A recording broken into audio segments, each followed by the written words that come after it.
Sunshine Radio Report! TESDA Pangasinan nakapagtala ng pagdami ng enrollees sa in-demand ng mga kurso. Alamin balita niya sa pabalik ni Kapar Sheila Balog Sheila. Mas dumarami ang papakita ng interes sa mga kursong inialok ng TESDA Pangasinan. Ito ang inihayag ng TESDA Pangasinan Provincial Director Alvin E. Litoraldi sa programang Kapartner ng Bayan. Ayon kay Litoraldi, kabilang sa mga kursong tinatatangkilik ng mga enrollees ng Artificial Intelligence o AI, Cybersecurity, Construction at Tourism na paong may mataas pangailangan sa kasalukuyang labor market. Sinabi pa ng Provincial Director na ang sinumang nagnanais makapag-avail ng mga kurso ay maaaring makipag-ugnayan sa kanilang tanggapan upang malaman iba pang programang inialok ng TESDA. Anya, maaari nang sumali ang ilang training program ang mga kabataang 15 taong gulang pataas at binigyang din niyang walang pinipiling edad ang kanilang mga pagsasanay basta't natutugunan ang mga kinakailangang kwalifikasyon.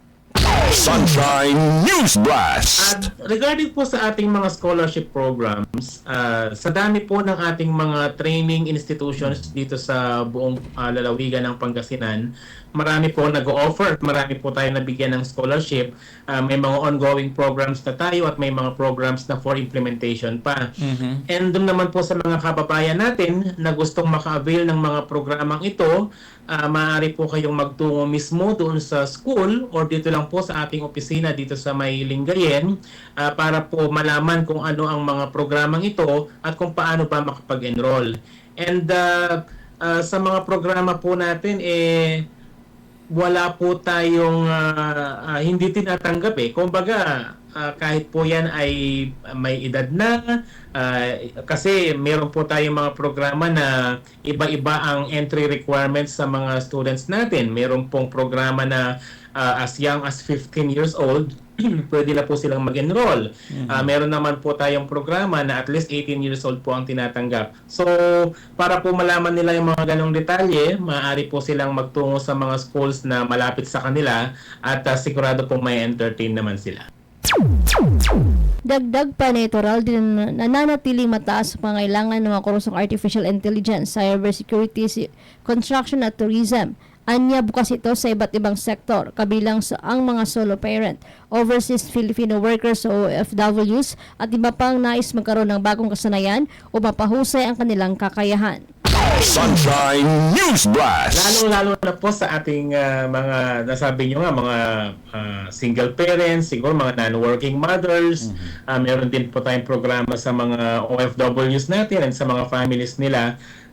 Yung mga programa po natin kasi sa dami niyan, ang masasabi kong very in demand. Na po pwedeng malaki ang tsansa na makapagtrabaho sila after is yung mga AI-related programs, data analytics, yung mga cybersecurity programs, and syempre hindi pa rin mawawala po dyan yung mga kurso na in-demand din sa construction, agriculture, and tourism. Lahat naman po yan, Sir Jay, may mga available po tayong scholarship dyan.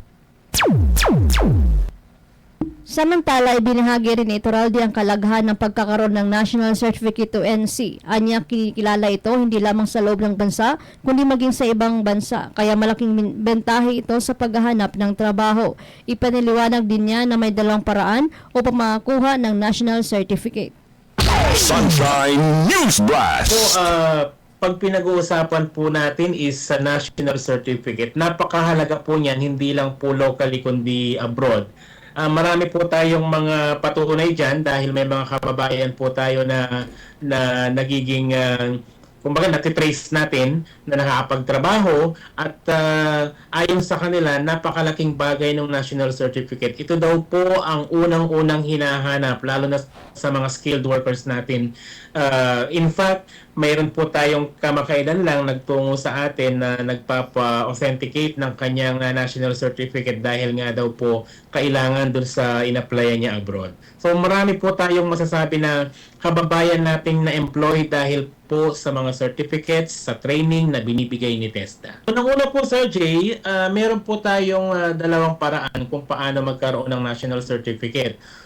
Una po, dun sa ating mga industry practitioners na, kumbaga alam na nila yung let's say for example sa welding or sa baking, Kung yan po ay matagal na nilang ginagawa, pwede na po silang mag-apply sa TESDA mismo ng national assessment para po magkaroon sila ng national certificate. Yung isa naman po, syempre kung sabihin natin wala pa silang knowledge doon sa particular program, mag-undergo po muna sila ng training. And after the training, magkakaroon po ng national assessment. Yun po yung pwedeng paraan para magkaroon po ng national certificate. Sa kabilang banda, sinabi ni Iturralde na isa sa mga pangunahing hamon na kinakaharap ng TESDA Pangasinan sa kasalukuyan ay ang kakulangan ng scholarship slots dahil sa patuloy na pagdami ng nais mag-enroll. Umaasa naman ang ahensya na maradagdagan pa ang mga scholarship slots na ilalaan para sa kasalukuyang quarter upang mas marami pang aplikante ang mabigyan ng pagkakataong makapag-aral at makapagsanay. Para sa Diyos at sa Pilipinas kong mahal, Sheila Balog, kapartner mo sa balita at DZRD Sunshine Radio.